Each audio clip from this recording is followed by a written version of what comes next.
Hello guys, so today guys, mag-install tayo ng itong map. Yan, so na-unbox na natin nung nakarang araw. So ngayon naman, i-share ko sa inyo kung paano naman natin to i-assemble. Yan. Yan, so mayroon tayong dalawang handle. So ipapakita ko sa inyo guys kung paano natin to i-assemble. Okay? So una, itong dalawang handle, ilagay nyo muna dito. Yan. Itong dalawa. Yan. Okay na siya. Mahaba na siya, no?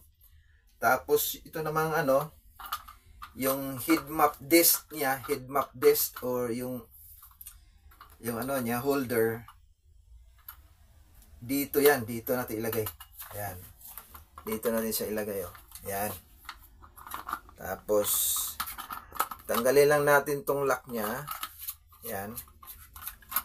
Yan. Tapos, ipasok nyo dito. Okay.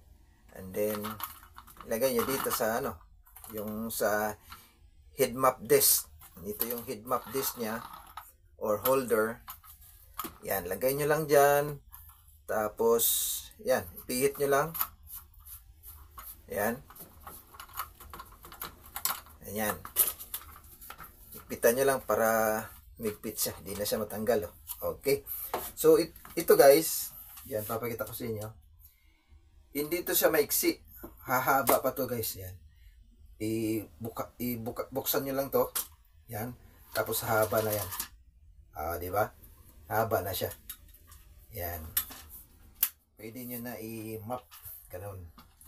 Tapos, ito naman. Sa paglagay naman ng head map. Ito yung head map.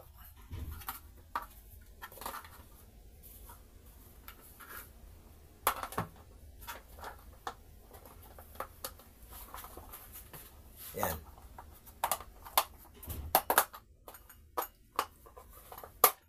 Yan.